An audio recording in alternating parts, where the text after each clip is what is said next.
დღევანდელ დღეს რა შეიძლება შეცვალოს ამ ხო, ქონდა ძალიან ნაყოფიერი გაცნობა მოსაზრებების კანდიდატ ქვეყნების პარლამენტის თავმჯდომარეების მხრიდან ოვისმიეთის გამოწვევები, რომელიც არსებობს ევროკავშირის ინტეგრაციის გზაზე, გამოჩნდა ბევრი მსგავსება, მათ შორის რაც ეხება ცვალებად მიზნებს, შესაძაც ხან ერთი რამეა მიზნად დასახული, ამ მიზანს სამიზნეს მიაღწევ და შემდეგ იცვლება, ემატება.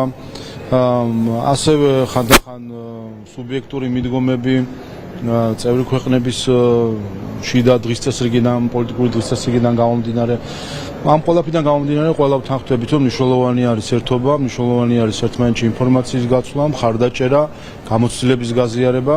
ის გამოწვევა, რაც ერთ ქვეყანას აქვს გაწევრიანების პროცესში, შეიძლება მეორე ქვეყანას დღეს არ ქონდეს, მაგრამ შემდეგ დაუდგეს და მნიშვნელოვანია ვიცოდეთ, როგორ უმკლავდებიან ამგვარ გამოწვევებს. და რაც მთავარია, ის პოზიტიური გამოცდილება, რაც გულისხმობს სწორად დაგეგმოს ინტეგრაციის პროცესი, საკანონმდებლო პროცესის განსაკუთრებით. ახლა შევთანხმდით, რომ ერთმანეთს გაუზიარებთ გამოცდილებას. ხვალ გვექნება უკვე საუბარი ორგანიზაციულ საკითხებზე, როგორ ვაპირებთ, რომ ეს ფორმატი წევრი კანდიდატი ქვეყნების პარლამენტის თავმჯდომარეების ამ ფორმატმა იმუშაოს, როგორ იქნება ტექნიკური საკითხები, გაცვლა ინფორმაციის, შეხვედრები, ინიციატივები, ასე რომ ხვალ საბოლოოდ მივიღებთ ასე თავარია ბელგრადის დეკლარაცია, სადაც ჩვენი განზრახულობები იქნება სულად ასახული. ესთავაზებთ საქართველოს, რომ შემდეგ ეს ღონისძიება საქართველოში ჩატარდეს და გაირკვეს ხვალ როგორც. ნახოთ, ჩვენ გვექნება საუბარი ხვალ უკვე შემდეგი რა ტიპის ღონისძიებები ჩატარდეს, ასე რომ ხვალ საორგანიზაციო საკითხები ხვალ დაიგეგმება. საუბრობთ იმაზე, რომ კანდიდატ ქვეყნებს უნდა კონკრეტული პოზიციები და მიდგომები თუნდაც მაგალითად ახალი ინიციატივასთან დაკავშირებით, რომელიც გაწევრებას გულისხმობს პირობებში, შორის მეტოს უკრების შესრულებას. ამ თემასთან დაკავშირებით შევამოწმოთ თქვენი კოლეგები და პოზიციას აფიქსირებენ ამ თემასთან. თავისთავად ამაზეც ქონდა მოკლე გაცვლა მოსაზრებების და ასე ვთქვათ სხვადასხვა ხარისხის წევრობასთან დაკავშირებით ყველას აქვს ცხადია ერთნაირი პოზიცია, რომ შეუძლებელია იყო წევრი ორგანიზაციის და იყო მეორე ხარისხოვანი წევრი ორგანიზაციის. თუკი ევროკავშირი ფიქრობს, რომ შეცვალოს ხმის მიცემის პროცედურები და ეს უნდა ეხებოდეს ყველას თანაბრად და არა ისე, რომ ახალ წევრებს ჰქონდეთ რაღაც უფრო ნაკლები უფლებები, ვიდრე ძველ წევრებს, ეგრეთ წოდებულ ძველ წევრებს, რომ არ უნდა მივიღოთ ევროკავშირმა თავად არ უნდა ჩაიყაროს თავი კომიკურ მდგომარეობაში, როდესაც ორველისეული რომ ყველა თანასწორია, მაგრამ ზოგიერთი უფრო თანასწორი არ აქციონ რეალობად. და ისევ პოლიტიკურ თემებზეც გითხავთ, ბატონ შალვა, პარტია ლელოს ესეთი ინიციატივა ანაკლის სპორტთან დაკავშირებით, რომ საქართველოს აზერბაიჯანის და სომხეთის თანამონაწილეობით, ასე ვთქვათ, კავკასიის კონსორციუმი ჩამოყალიბდეს და შესაბამისად მათ და საერთაშორისო პარტნიორებს გადაეცეთ ამ ხმასტოვანი პორტის მართვა. რამდენად მისაღები ალბათ შეიძლება ვერ დავსვა ეს საკითხი, ზოგადად რას ფიქრობთ ამ ინიციატივასთან დაკავშირებით? ვიცი, ხო სხვაგანაც ხვალ გადავიდეთ გეოგრაფიულად მოუკიდეთ ხელი საქართველოს და შავ ზღვას მოვაცილოთ. წარმოუდგენელია უბრალოდ ხა ამ ეს ადამიანები ჯერ მათ თავში რა აზრები იხარშება და მე არც უფიქრდებიან და ამას საჯაროდ აჟღერებენ.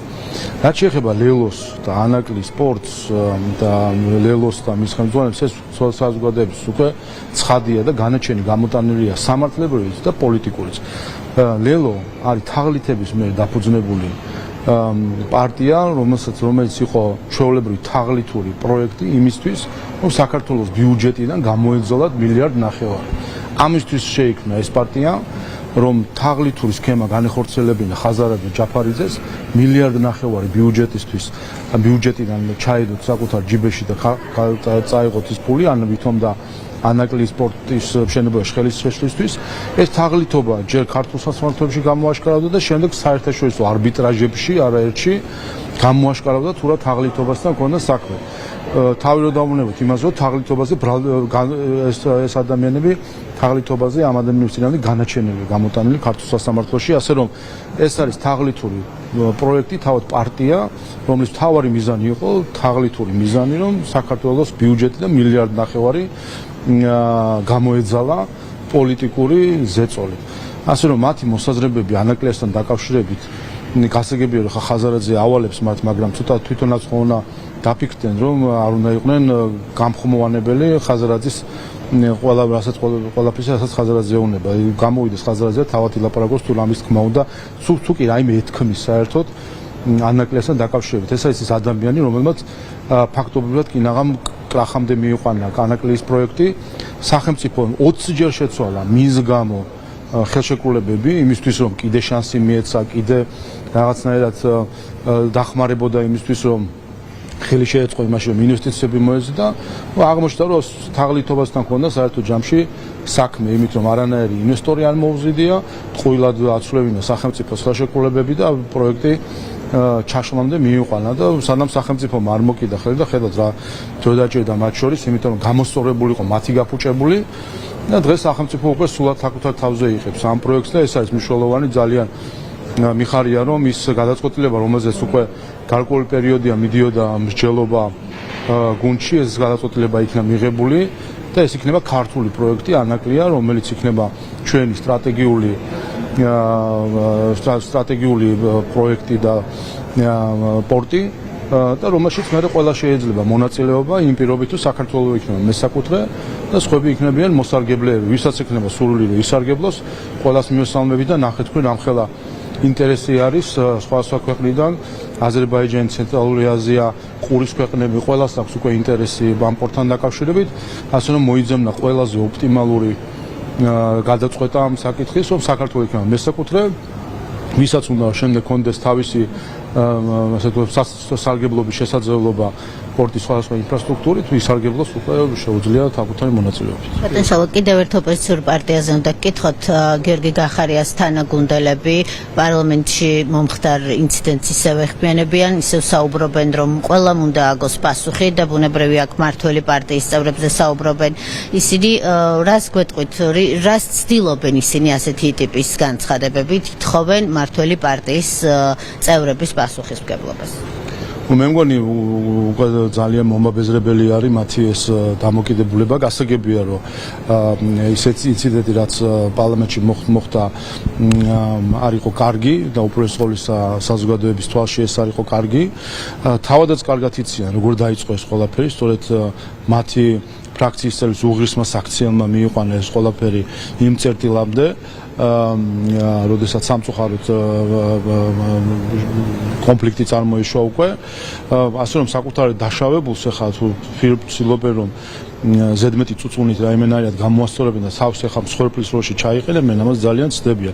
არანაირი მსხვერპლები ისინი არ არიან. მათ წამოიწყეს, მათ ფრაქციის წევრმა წამოიწყო ეს მთლიანი კონფლიქტი, მისმა უღრისმა საქციელმა შეურაცხყოფა წამოიწყო ეს კონფლიქტი. სამწუხაროა რომ სხვა შორის დიდი ხანი არის არ მოხდა საქართველოს პარლამენტში ამგვარი ინციდენტი, სამწუხაროა რომ მოხდა, მაგრამ მნიშვნელოვანია რომ პარლამენტმა შიგნით თავად გაერკვეს ამ საკითხში იმ ხრივ რომ პარლამენტის წევრებს შორის ურთიერთობები არ მივიდეს ასე დაძაბულ წერტილამდე. პარლამენტი და პლენარული სხდომა და პარლამენტის სხდომები ზოგადად იქნება ეს პლენარული თუ კომიტეტის სხდომა.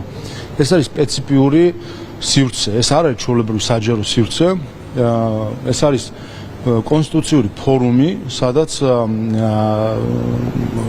ხალხის წარმომადგენლები მსჯელობენ და იღებენ კონსტიტუციურ გადაწყვეტილებებს, კონსტიტუციისგან დაკისრებული უფლებამოსილების პარაგრაფში გადაწყვეტილებებს. აქ ზედმეტი ჩარევა ხელისუფლების სხვა შტოების მხრიდან არ არის სწორი და სწორედ ამიტომაც არის, რომ ორი კვირა არის ეძებენ და სამი შემთხვევის გარდა ვერაფერი ვერ ნახეს ისტორიულად მსოფლიოში, როდესმე თუ მოხდარა, რომ რაიმე გარეჩარევით სამართლებრივი მექანიზმები ამუშავებული იყო. როდესაც არის ამგვარი ფიზიკური დაპირისპირება სპონტანური, არ იწვევს ძიმე ზიანს და ასე ვთქვათ, არ აქვს რაიმე ესეთი შედეგები, ასეთი ნახეთ ჩვენ გვინახავს ჩვენ არაერთი მომხდარა ევროპულ თუ არაევროპულ ბევრ პარლამენტში, რაც სამწუხარო არის, მაგრამ ეს შიდა საპარლამენტო საკითხად რჩება და ამაში არ ხდება ჩარევა. ეს მნიშვნელოვანი უპირველეს ყოვლისა ოპოზიციისთვის არის მნიშვნელოვანი, რომ არასდროს არ იყოს შემდეგ ეს ბერკეტი გამოყენებული თუნდაც ოპოზიციის წინააღმდეგ. ამიტომ ამასაც უნდა გაუფრთხილდნენ. აქ საუბარი არის არა მხოლოდ დეპუტატის სადეპუტატო იმუნიტეტს, ეს სადეპუტატო იმუნიტეტი ეხება პარლამენტის იმუნიტეტს და პარლამენტის საქმიანობაში გარეჩარევისგან პარლამენტის დაცვას შეძლებს დაგვარად და მაქსიმალურად გარე ჩარევისგან. ასე რომ კიდევ ერთხელ თავადაც ნახეს 2 კვირის განმავლობაში გადაკეთეს ალბათ მთელი ინტერნეტი და 3 შემთხვევისა, რომელიც არც ერთი არ ერგება სხვათა შორის ამ შემთხვევას და არის აბსოლუტურად სხვანაირი შემთხვევა, ზოგან მძიმე დაზიანება იყო, ზოგან პლენარული სხდომის დროს არ იყო და გარეთ იყო, სხვა სიტუაციაში იყო, ვერანაირი სხვა შემთხვევა ვერ ნახეს. ამიტომ კიდევ ერთხელ თავად წამოიწყეს ეს კონფლიქტი, თავად არიან ამ კონფლიქტის მაპროვოცირებლები და მე მგონი ჯობია რომ შეეშვნან წუწუნს და გააგრძელონ საპარლამენტო საქმე.